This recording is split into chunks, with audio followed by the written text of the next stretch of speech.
Duryodhana, their evilness has not, there's no bound to their evilness.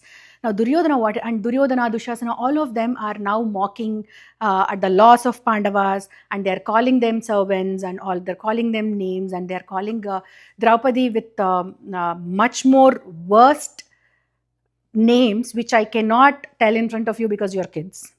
So that is how they treat Draupadi, who is the princess of Panchala Desa, who is the queen of Pandavas.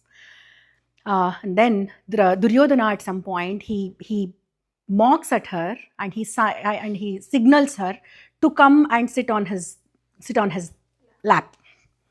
That is, sit on specifically on the left thigh.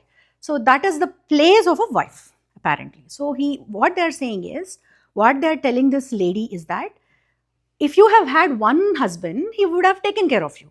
But since you have your faith in 5 different men, everybody is thinking that, okay, it's protecting you is the responsibility of the other guy. So if nobody is coming to you, so you take one of us as your husband and we will protect you. That is the level of humiliation that they are putting her through. At this point, Bhimasena again raises from his seat and says, this is where that poem comes. Dharuni Rajya Sampada Madambuna Komali Krishna Josi. So what he says is, Madam means they're drunk with the kind of arrogance and power and everything. In that kind of a state, Krishna is another name of Draupadi, right? You're looking at Krishna and saying all these things. You're calling her and asking her to sit on your left thigh. See, in the war one day, I am going to break your thigh.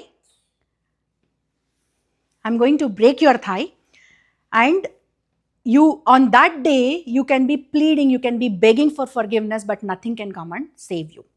And if all of this will happen in a very, very ferocious manner, and in the epitome of my anger, I'll be doing all this.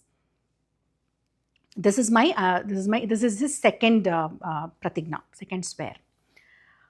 After this, the environment, the nature gives signals, like there are foxes that are howling from the palaces. So the entire palace goes into a very topsy-turvy kind of a situation.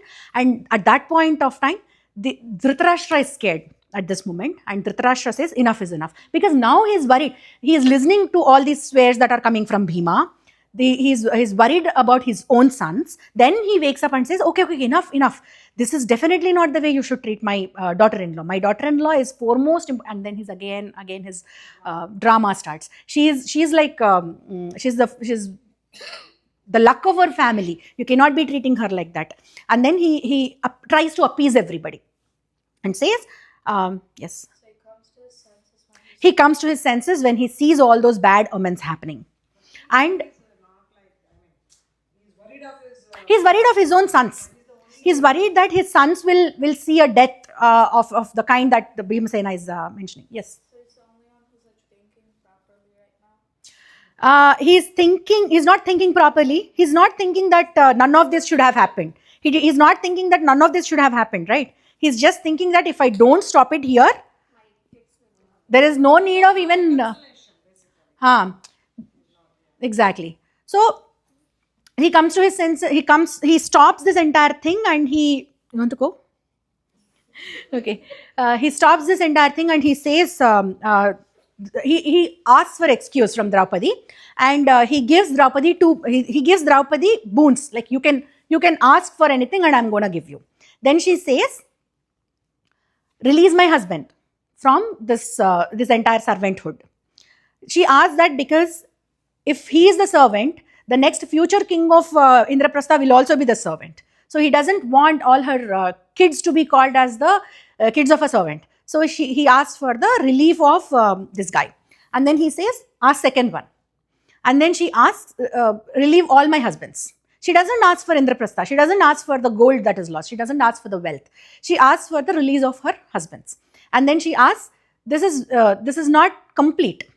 You ask me more. Then she says, for a Kshatriya lady, only 2 boons are allowed. She can only ask 2. For a Vaishya lady, it is only 1, but for a Brahmin lady, it is 100. So, according to Kshatriya rule, I can only ask you for 2 boons, and I am not going to go beyond this. I don't exceed. I don't go beyond this dharma.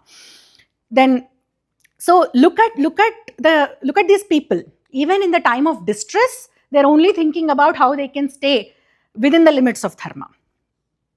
Okay, so that happens, and then Dharmaraja goes and asks Dhritarashtra, command me. I am at your command. You are always our father, no matter what happens. Command me. Tell me what is my next um, action plan, and I will follow. Then Dhritarashtra says, forget everything that has happened here. Consider Duryodhana as your own brother, and go back to your place. Go back to Indraprastha. Everything that you have lost in this game of dice is not real. It's all given back to you. Go back to your place and live your life happily. Rule the kingdom, rule the earth from there. Treat them as your own brothers. It's not 4 brothers that you have. You have 104 brothers. That has follow dharma all the time. Because if he follows dharma, his own sons will be safe, right? So follow dharma all the time. And then with that said, that Kaurava Sabha, that nightmare ends there. They go back. But then it's written that they go back to Indraprastha.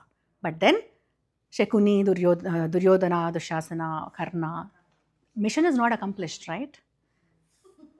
Mission is not accomplished. They are not happy.